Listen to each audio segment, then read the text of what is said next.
धीरेन्द्र शास्त्री जी, हिंदू राष्ट्र कैसे बनाओगे? ये तुम्हारे बाप का देश नहीं है, हिंदू है नहीं। तुम पूरे राष्ट्र को हिंदू बनाने की बात करते हो। एक गांव, एक ताल्लुक, एक तहसील, एक गली हिंदू बनाकर तुम्हारा बाप नहीं दिखा सकता। देश की आजादी में मुसलमानों का बहुत बड़ा योगदान है। आप देख लीजिए इंडिया गेट पर, वहां पर सबसे ज्यादा यदि शहीद हुए हैं तो मुसलमान लोग हुए। खालिस्तान की मांग करते हैं तो जेल के सींचों में ठोक दिया जाता है और बाबा लोग बेलगाम हो गए।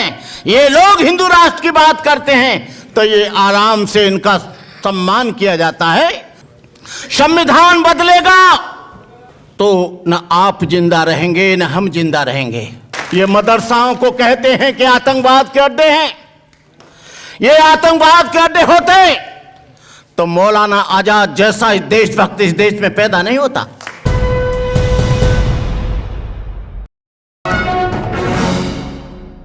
मैं अपनी बात यहां से शुरू करूं।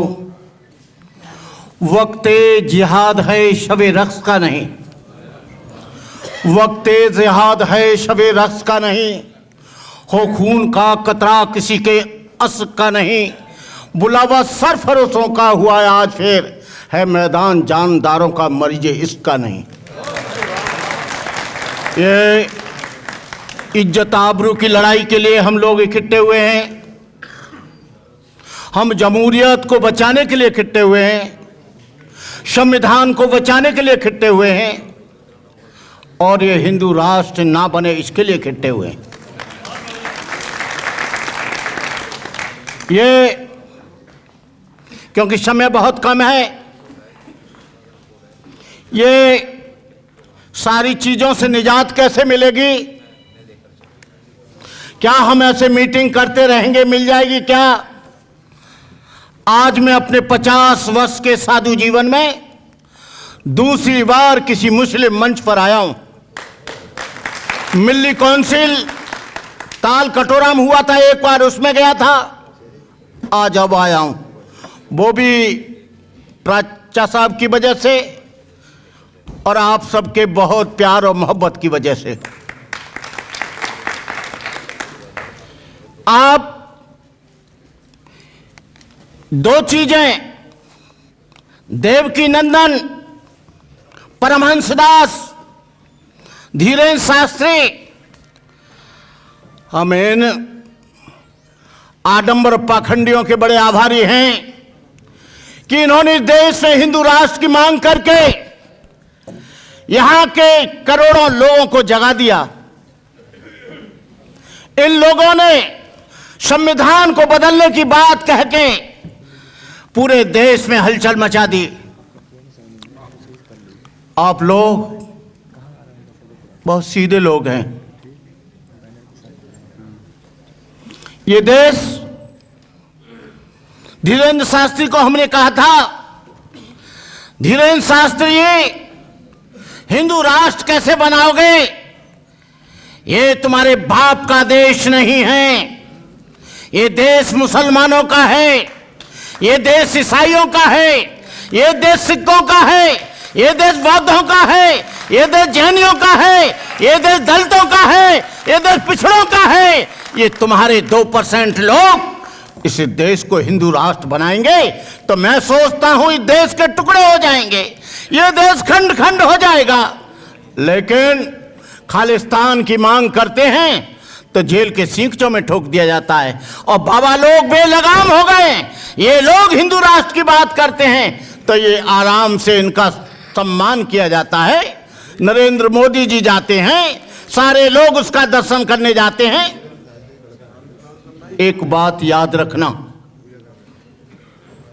संविधान बदलेगा तो न आप जिंदा रहेंगे न हम जिंदा रहेंगे, न ईसाई जिंदा रहेगा न मुसलमान जिंदा रहेगा, न सिख जिंदा रहेगा न जैन जिंदा रहेगा।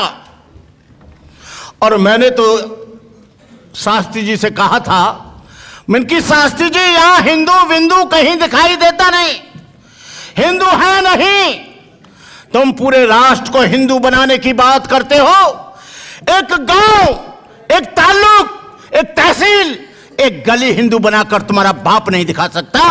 कहीं से पूछोगे कि यहां हिंदू रहते हैं क्या, लोग कहेंगे यहां हिंदू तो नहीं रहता, यहां पर चमार रहता है, यहां पर महार रहता है, धोबी रहता है, लुहार रहता है, कहार रहता है, सुनार रहता है, काछी रहता है, अहिर रहता है, गड़रिया रहता है। हिंदू जात की जात जात में जात, जैसे केरा के पात पात में पात। यहां कोई हिंदू बिंदु नहीं है। और ये यहां पर ईसाई है और मुसलमान रहता है, सिख रहता है और तमाम मजहब के और लोग रहते हैं। लेकिन मुस्लिम भाइयों से मुझे शिकायत है, वो मैं चूकूंगा नहीं। जब आपकी लड़ाई होती है, जब आप के ऊपर दंगे होते हैं, जब आपके ऊपर अत्याचार होता है, तो दलित और पिछड़ा वर्ग चुपचाप रहता है। और दलित और पिछड़े वर्ग पर जुल्म होता है तो आप चुपचाप रहते हो। एट्रोसिटी एक्ट को बदला गया। एट्रोसिटी एक्ट की दलित समाज के लोगों ने लड़ाई लड़ी। 12 बच्चे, दलित बच्चे, वो भी जाटव बच्चे, चमार बच्चे कुर्बान हो गए। एक भी उसमें और कोई नहीं मरा। मैं जानता हूं कि देश की आजादी में मुसलमानों का बहुत बड़ा योगदान है। आप देख लीजिए इंडिया गेट पर, वहां पर सबसे ज्यादा यदि शहीद हुए हैं तो मुसलमान लोग हुए। ये मदरसाओं को कहते हैं कि आतंकवाद के अड्डे हैं। ये आतंकवाद के अड्डे होते तो मौलाना आजाद जैसा देशभक्त इस देश में पैदा नहीं होता। यदि ऐसा होता, ये मदरसे यदि आतंकवादियों के अड्डे होते, तो अब्दुल हमीद जैसा जो पाकिस्तान के टैंकों पर पेट से बम बांधकर कूदा, अब्दुल हमीद पैदा नहीं होता। जिस देश ने इसके लिए बहुत बड़ा लॉन्चर बनाया, रॉकेट लॉन्चर जो तुम देख भी नहीं सकते थे, उसके हमारे आदरणीय अब्दुल कलाम जी ने बनाया। अब्दुल कलाम जैसा राष्ट्रपति नई देश से हुआ है न होगा। उस व्यक्ति ने अपनी सारी संपत्ति देश के नाम कर दी। 1 रुपया तनख्वाह लेता था, उसने अपनी पेंशन को भी राष्ट्र के नाम कर दिया। जब इस देश में लड़ाई चल रही थी, ये 1962 की बात है, आपको बताएं कि जवाहरलाल नेहरू, पूरा देश का खजाना खाली हो गया था, चाइना से युद्ध चल रहा था, लेकिन निजाम हैदराबाद ने 60 टन सोना भार कर इस देश की आजादी के लिए, इस देश की आबरू को बचाने के लिए, इस देश की इज्जत बचाने के लिए उसने कुर्बान कर दी अपनी सारी संपत्ति। मैं कहना चाहता हूं, प्राचा साहब, आप यहां नुमाइंदगी करते हैं। मैं चाहता हूं दलित मंचों पर आप भी आएं, भीड़ के साथ आएं, और मुस्लिम मंचों पर हमको भी बुलाएं। ये आदान प्रदान होना चाहिए, तब हम देश में संविधान को बचा पाएंगे। आपकी औकात नहीं है कि आप संविधान को बचा लें, हमारी भी औकात नहीं है कि संविधान को बचा लें, पिछड़े वर्ग की भी औकात नहीं है संविधान को बचा ले, सिखों की औकात भी नहीं है संविधान को बचा ले, ईसाइयों की औकात नहीं है संविधान को बचा ले। संविधान बचेगा, ये सारे अल्पसंख्यक, SC ST और पिछड़ा वर्ग एक मंच पर आएगा। ये 3% रह जाएंगे। इनका बाप हिंदू राष्ट्र नहीं बना पाएगा, इनका बाप संविधान नहीं बदल पाएगा। तो मेरा आपसे गुजारिश है, मेरा आपसे निवेदन है, मेरा आपसे आग्रह है कि आप, ये वक्त आ गया है, हम सब लोग एक मंच पर आकर इस देश को, और सबसे बड़ी बात है, प्राचा साहब आप तो पढ़े लिखे आदमी हैं, तौकीर रजा साहब आपको बता दूं, न्यायपालिका उनकी है, कार्यपालिका उनकी है, विधायिका उनकी है, मीडिया उनका है।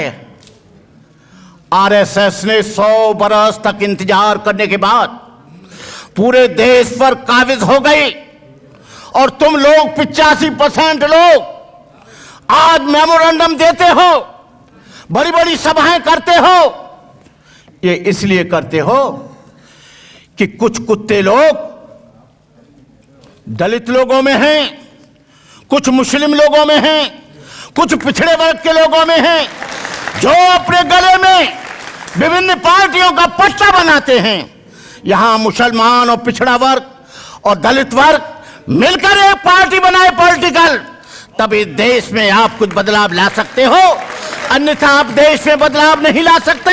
संविधान बदलेगा तो तुम बदल जाओगे, संविधान बदलेगा तो मस्जिद नहीं रहेगी, संविधान बदलेगा तो चर्च नहीं रहेगा।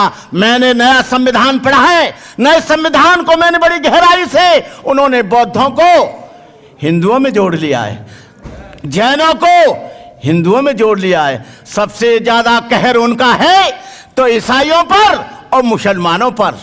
हमारी कोई ज्यादा मुसीबत नहीं होगी, लेकिन इसलिए हमने कहा था, आरएसएस का आदमी कल आया था, यदि हिंदू होता बौद्ध धर्म तो डॉक्टर अंबेडकर हिंदू धर्म को लात मारकर वो बौद्ध क्यों होते?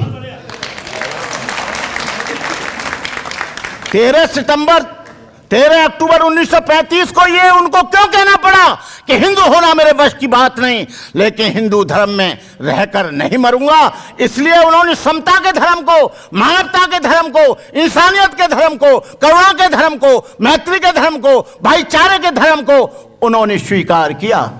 मैं आप लोगों से कहूंगा, 4 दिन की जिंदगी है, ये कोई आप 1000 वर्ष नहीं जिएंगे। हजरते आदम नबी से नीचे जमी को चल बसे थे, नूह किश्ती बान मल्ला यार वो भी चल बसे थे, अरस्तु और लुकमा और अफलातू हकीम मौत की दारुन लाए यार वो भी चल बसे, जिनका जमी पे था लश्कर फौजोसिया दिल के अरमा दिल में रहे यार वो भी चल बसे। आज हम उनके चलने के करते हैं बयां, लोग कल हमसे कहेंगे कि यार वो भी चल बसे। सब जाने के लिए बैठे हैं, मरने के लिए बैठे हैं। अपने जीवन में कुछ ऐसा कर जाओ जो आने वाली औलादें, आने वाली संतानें आपका और ये देश हमेशा याद करे।